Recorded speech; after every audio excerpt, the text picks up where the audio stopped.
noite, irmãos. Aqui estamos nós mais uma vez, desejando sermos abençoados. Acreditamos que a palavra do Senhor traz para nós a bênção que nós necessitamos. Nós nos sentimos abençoados materialmente quando fazemos um bom negócio ou quando ganhamos um bom dinheiro. Quando vemos algum bom projeto que nós fazemos sendo executado e dando resultados, nos sentimos emprazerados, abençoados. Mas a verdadeira bênção não é aquela que fica aqui quando você vai para a sepultura. A grande bênção é aquela que é depositada no seu coração. E enquanto você viver aqui, ela está contigo. Quando você viajar para o outro lado, você a leva consigo. Graças a Deus. A fé vem pelo ouvir, e o ouvir as palavras de Deus. No Velho Testamento, 6 tribos de Israel foram escolhidas para abençoar o povo, no nome do Senhor. Eles proclamariam o que Israel deveria fazer para ser abençoado. Eles subiriam sobre um monte chamado Gerizim e proclamariam todas as bênçãos de Deus para um Israel obediente. E as outras 6 tribos subiriam sobre um monte por nome Ebal e pronunciariam todas as maldições de Deus para o Israel desobediente. Calculem só que coisa. Isso antes de entrarem na terra prometida. Porque eles iam entrar sabendo que, fazendo a vontade de Deus, eles seriam grandemente abençoados. Mas indo contra Deus, eles seriam terrivelmente amaldiçoados. Mas no Novo Testamento, o homem não pode abençoar outro homem, outro ser humano. Vocês lembram que Jacó lutou com um anjo e ele pensou que era um homem? Lutou a noite inteira. Quando a alvorada começou a subir, o clarão do amanhecer de um novo dia, aquele homem disse para Jacó: deixa-me ir, vamos parar com isso, com essa luta, deixa-me ir, que o dia vem raiando lá. Ele segurou, ele disse: não te deixarei, se não me abençoares. Sim. Para te abençoar, primeiro quero saber o seu nome. Ele disse: Jacó. Se o senhor ainda não sabe, eu me apresento para o senhor agora. Eu sou Jacó. Eu sou um enganador. Eu sou um suplantador. Eu garrei no calcanhar do meu irmão ainda no ventre da nossa mãe. Eu já tentava passar ele para trás para mim passar para frente. Esse sou eu. Aquele homem disse: pois bem, a partir de hoje seu nome não será mais Jacó. Seu nome será mudado para Israel, um príncipe, que lutou com Deus e com os homens e prevaleceu. Eu não estava lá para ver a cara que Jacó fez. Quando ele ouviu o homem falar que ele lutou com Deus e com os homens, tocou na articulação da coxa dele e se deslocou. Ele disse: pois bem. E o homem desapareceu. Ele disse: o nome desse lugar a partir de agora deve ser chamado Peniel, porque eu vi a Deus face a face e a minha alma foi salva. Aleluia! Se o Esaú quiser matar o corpo a partir de agora, fez mais do que obrigação. Que coisa.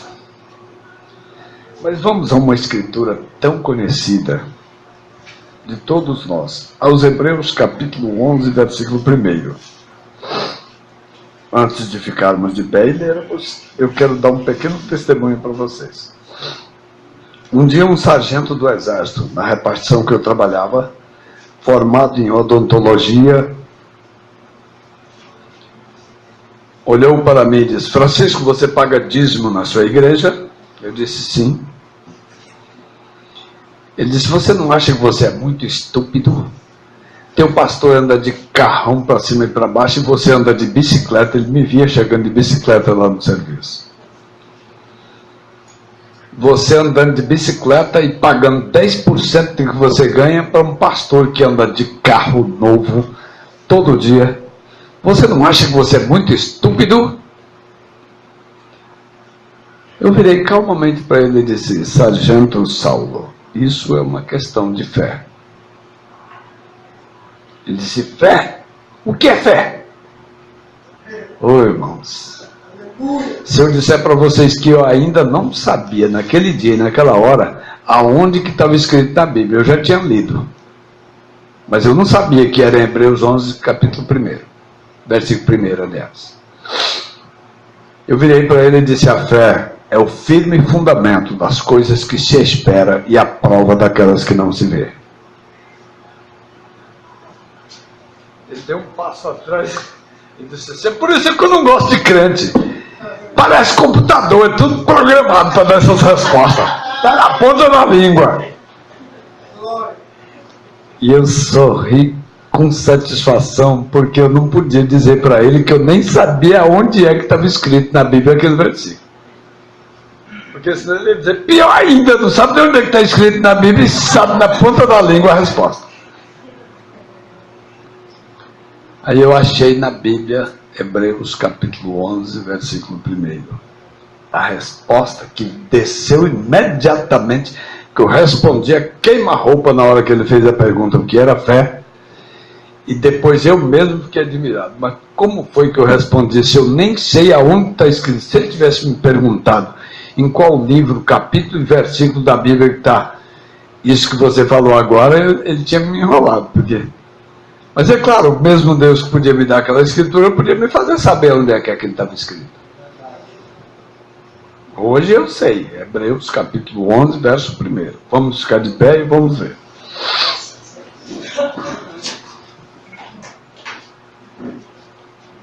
Ora, a fé é o firme fundamento das coisas que se esperam e a prova das coisas que se não veem. Deus nosso, nós cremos em Ti. Tu podes dar unção do Teu Espírito para ungir, inspirar e ungir as palavras, para abençoar as nossas almas. Para isso estamos aqui. E acreditamos que se há um fundo dentro de nós, clamando para ser abençoados por Ti, é porque o Senhor tem bênçãos para abençoar seus filhos. E nós oramos te dando graças e esperando em Ti, em nome de Jesus Cristo. Amém. Podeis assentar.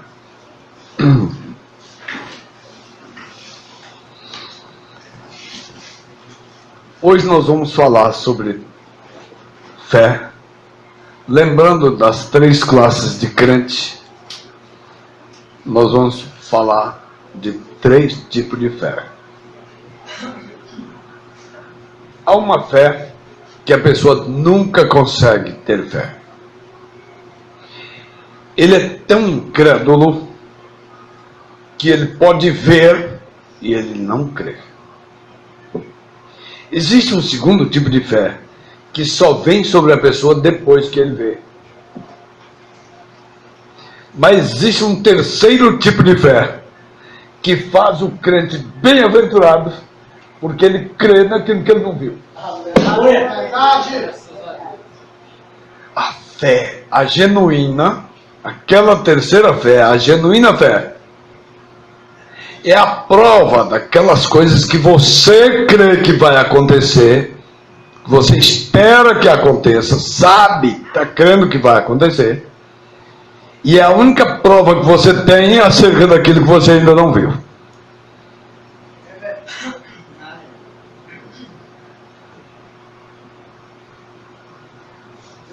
Tomé estava na segunda classificação. Se eu não ver o Senhor, se eu não pôr meu dedo nas suas mãos, naqueles buracos lá, se eu não pôr a minha mão naquele outro buraco que o soldado fez lá na cruz, quando meteu numa lança na quinta costela, de maneira nenhuma eu crerei. Daí uma semana eles estavam todos juntos, Jesus chegou, as portas tudo trancadas, ele apareceu no meio deles e disse: paz seja convosco. Para quem já o tinha visto e para quem tinha ouvido falar que ele tinha ressuscitado, não tinha visto, mas tinha acreditado, imagine a vontade de pular e de gritar que deu. Quando ouviu e ouviu estas palavras: paz seja convosco. Tomé ainda estava calado, mas quando ele disse: Tomé, vem cá, chega o teu dedo e põe aqui e vê as minhas mãos. E teu olho na cara, mas tu precisa de ver com os dedos, põe aqui o dedo. Põe o dedo e vê minhas mãos. Chega a tua mão e põe aqui no meu lado. E não sejas incrédulo, mas seja crente. E ele se tornou um crente. Naquela hora ele deixou de ser incrédulo, porque ele tinha dito que de maneira nenhuma ele creria se ele não pôsse o dedo lá e não pôsse a mão aqui. Agora eu pergunto para vocês, ele pôs o dedo lá? Pois não. Pôs a mão lá? Pois também não. Mas ele gritou: Rei meu, Deus meu! Porque você viu agora, você creu. Deixou de ser incrédulo e passou a ser um crente. Depois que viu. Mas são bem-aventurados os que não viram e creram. É verdade. Que coisa boa. É verdade. Mas o profeta disse na mensagem: a maior batalha jamais pelejada, que só existe dois poderes se enfrentando em todo o universo. E ele diz que quando a congregação se reúne,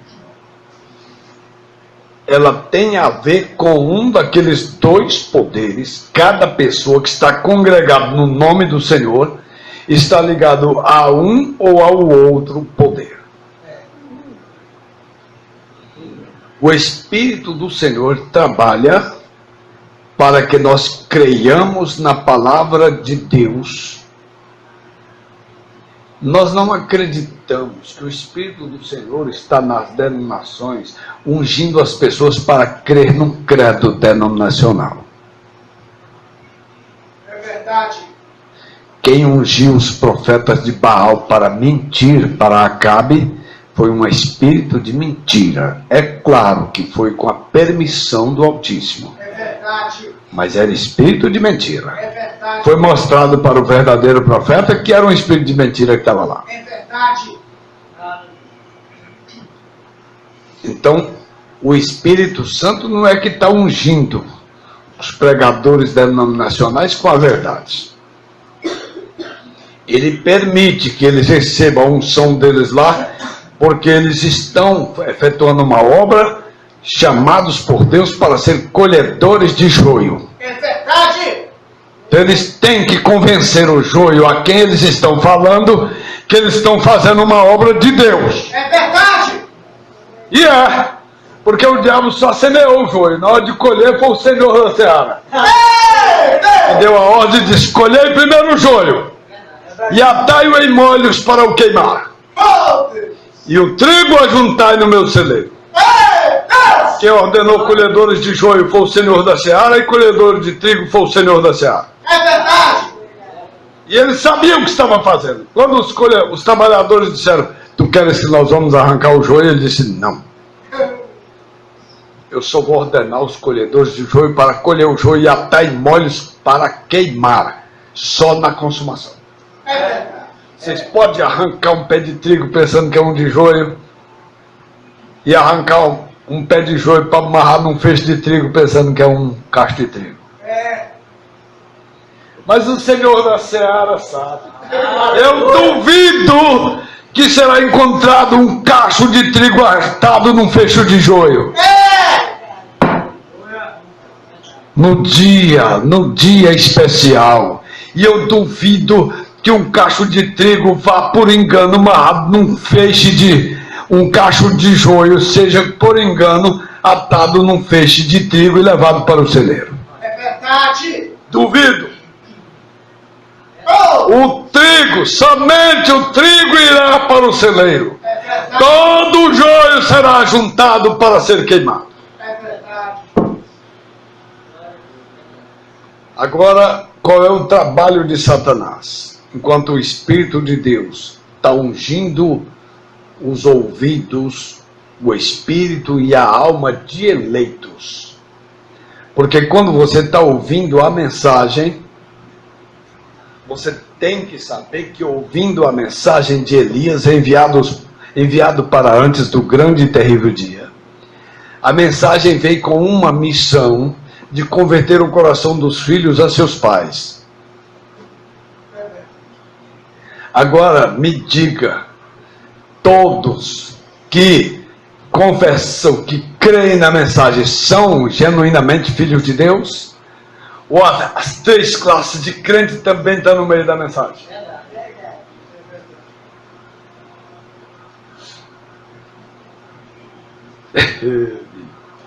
Então aí está. Uma vez o apóstolo São Paulo estava pregando para uma multidão de pessoas em uma praia e Deus abriu o entendimento de uma mulher chamada Lídia para estar atento às palavras que o apóstolo de Deus estava falando. Parece-me que naquele culto, naquela tarde, foi a única que creu. Então, vamos ver se conseguimos ir adiante. O Espírito do Senhor unge a palavra. E quando a palavra é ungida, existe aqueles que ouvem, tá certo. Mas eu ouvi falar que esse pregador já bebeu cachaça, já fez isso, aquilo e aquilo outro. Creio nisso. Não.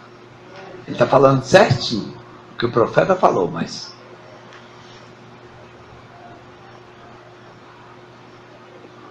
Deus seleciona os seus para crer na sua palavra, porque a fé vem pelo ouvir, ouvindo a palavra. Para o dia que nós estamos vivendo. Satanás trabalhará, inclusive dentro da própria mensagem, para fazer as pessoas descrer no que o profeta disse e começar a virarem denominacionais com a mensagem na mão, grupos denominacionais da mensagem. É verdade. Então os dois poderes, poder de Deus, poder de Satanás, poder da luz, poder das trevas, poder da vida, poder da morte, estão se enfrentando. E o Senhor mostra para nós na Bíblia qual é o verdadeiro objetivo de ambos os poderes. É verdade. É encontrar adoradores. Se não for, eu mudo meu nome. Desapareço.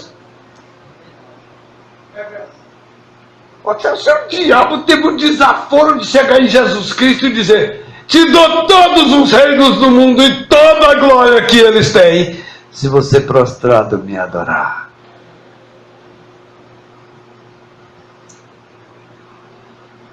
Agora a palavra Deus, no seu sentido literal, é objeto de adoração. Tudo aquilo que se adora pode ser considerado um Deus. E o próprio Satanás ouviu do Senhor: ao Senhor teu Deus adorarás e só a Ele servirás. Então eu não acredito nunca. Um joio pode ser enganado, está adorando a Satanás pensando que está adorando a Deus. Mas eu duvido que um trigo seja enganado para adorar a Satanás pensando que está adorando a Deus. É verdade. É verdade. Glória a Deus. Porque um verdadeiro adorador, como Deus procura, o adorará em espírito e em verdade. Estará agarrado com a palavra para o dia em que ele vive e não se aparta do que o mensageiro disse, o anjo mensageiro disse. Não vai para a interpretação de 7 trovões, interpretação de terceira puxada, interpretação de ressurreição isolada, interpretação de legalismo, de puritanismo fabricado, é tudo mentira. A pregação da palavra não é para te monitorar, não é um pregador que vai te monitorar e fazer de você o que ele pensa que você deve ser.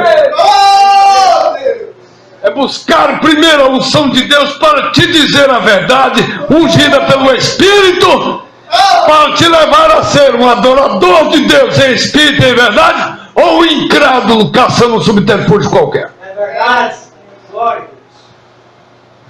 Aleluia. Aleluia.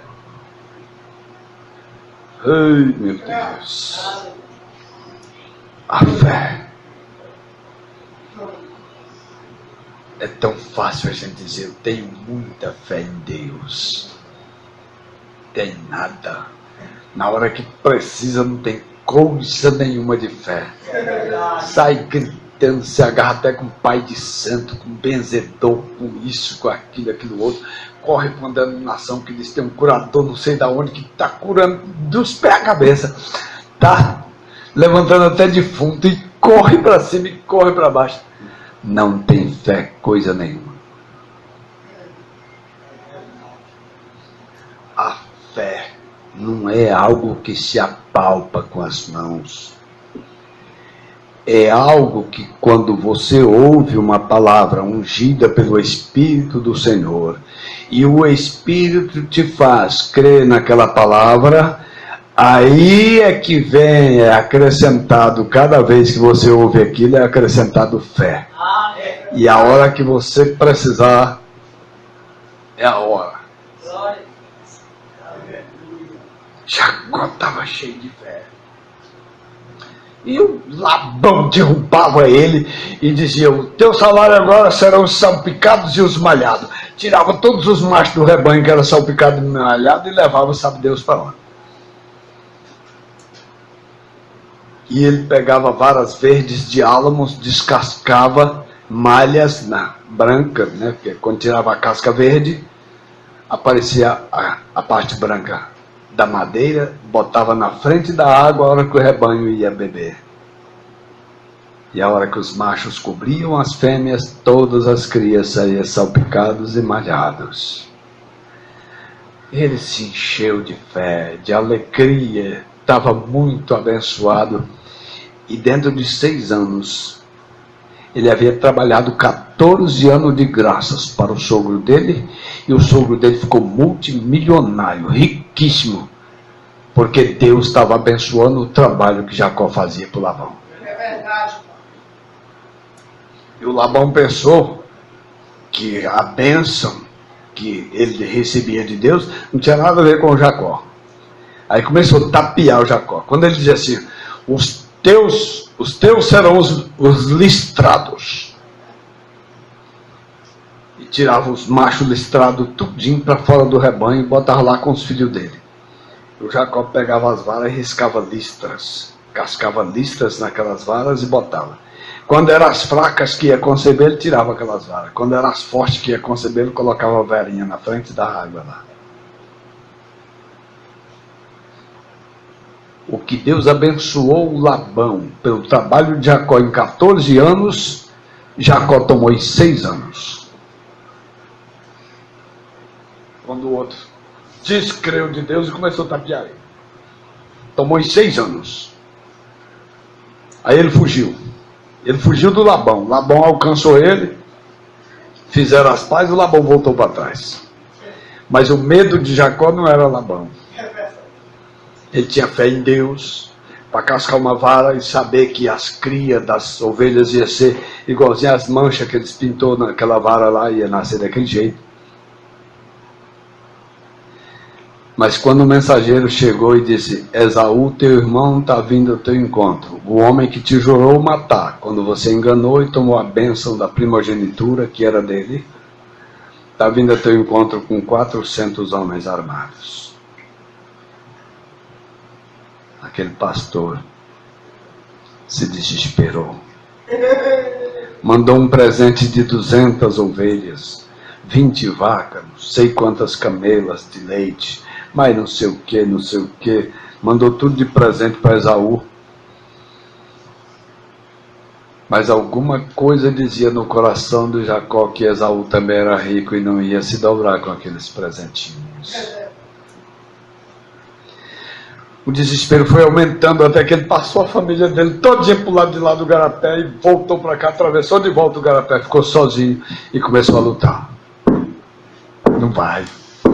Aquelas ovelhas, aquelas cabras, aquelas vacas, aquelas camelas, aqueles jumentos não vão resolver meu problema com Esaú. Eu tapiei Labão e depois eu consegui fazer as pazes com o Labão e agora o Esaú está vindo aí. Ele carecia de fé. Uma fé que dissesse para ele que se Esaú o matasse, matava só o corpo. Que ele agora estava transformado diante de Deus. Que ele era uma nova criatura. Um novo homem. E foi o resultado daquela luta com Deus. Terminou naquilo. Esaú vem passando e vem encontrando aqueles rebanhos que foi mandado de presente para ele, vem encontrando, não falava nada. Quer encontrar Jacó.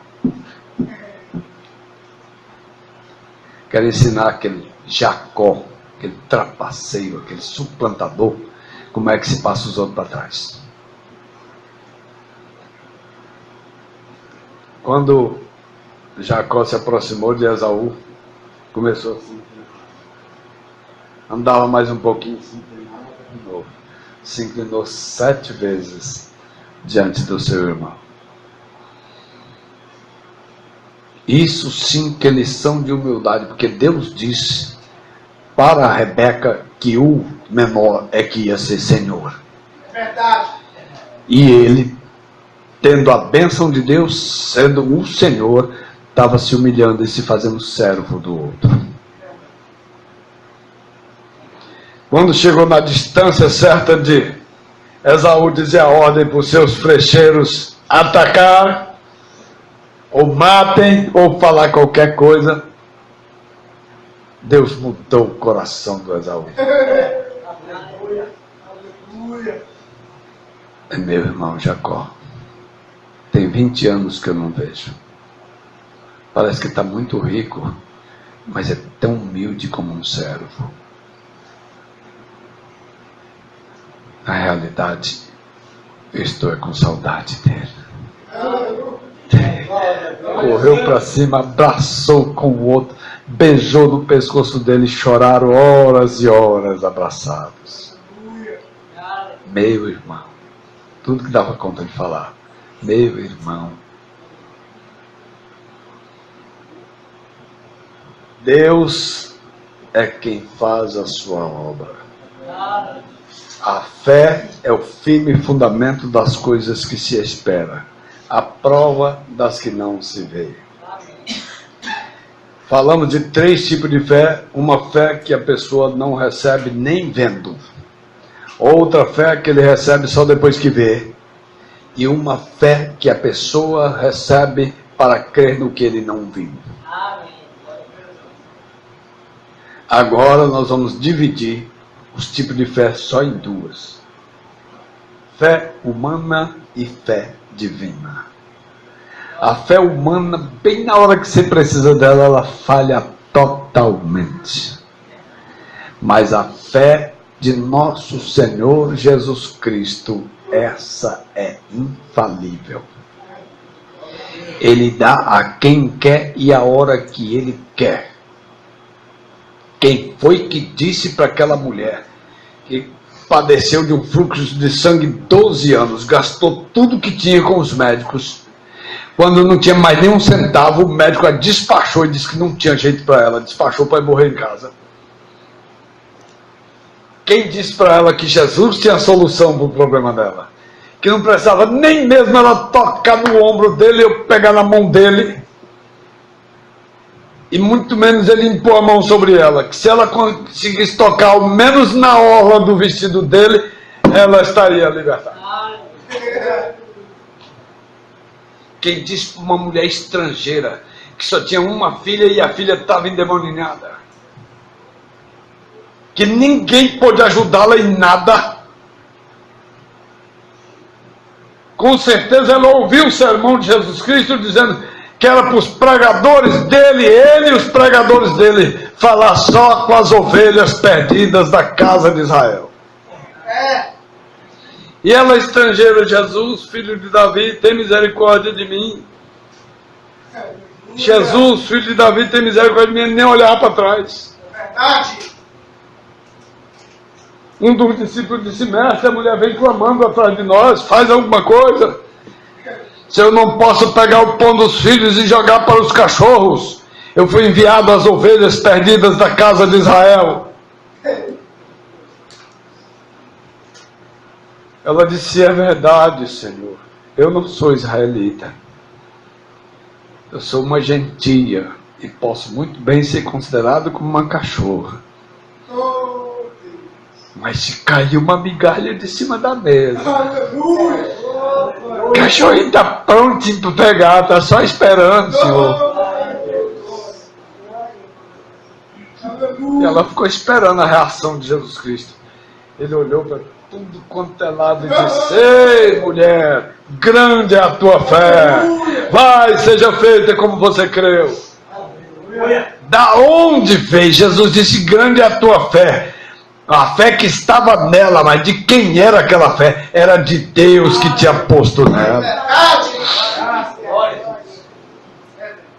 E Deus põe a fé dentro do nosso coração quando nós ouvimos a sua palavra e cremos nela. Então, na hora que você precisar da fé, você invoque o nome dele e diga em primeiro lugar: Senhor, eu creio na tua palavra, eu creio no teu nome, me dá a tua fé e eu possa enfrentar esse problema. Então, a maior batalha jamais pelejada está na mente. Os dois poderes estão se enfrentando. Um visa encher o coração do crente de fé e o outro visa encher o coração do crente de dúvida. Aquele que quer encher o teu coração de fé, ele quer te levar a adorar a Deus em espírito e em verdade, ser um verdadeiro adorador. É a única coisa que Deus quer do ser humano. E o outro quer que a pessoa adore a Satanás e tem seus artifícios para enganá-lo, para fazer pensar que está adorando a Deus. Mas Deus unge pregadores para mostrar a verdade para as pessoas. Não se engane. Ouça a voz de Deus na 7ª dispensação para os gentios. É a voz do 7º anjo. Segure essa voz. Creia no que o profeta disse. E deixe o Senhor acrescentar a fé para que você possa adorá-lo todos os dias.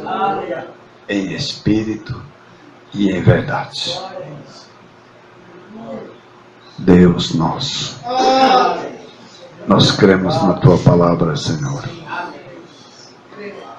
E nós lamentamos as vezes que nós, como amigos do Senhor, demos lugar a que teus inimigos blasfemassem do teu nome, infamando a tua glória, infamando a tua honra, blasfemando do teu nome, os teus inimigos blasfemando o teu nome por causa dos teus amigos fazerem coisas erradas. Davi chorou, jejuou tanto e chorou, e orou tanto por aquele menino, que ele gerou em Batseba quando ela era mulher de outro homem. Mas o Senhor disse: o menino não pode viver, porque com este feito tu deste lugar a que os inimigos do Senhor blasfemassem o seu nome.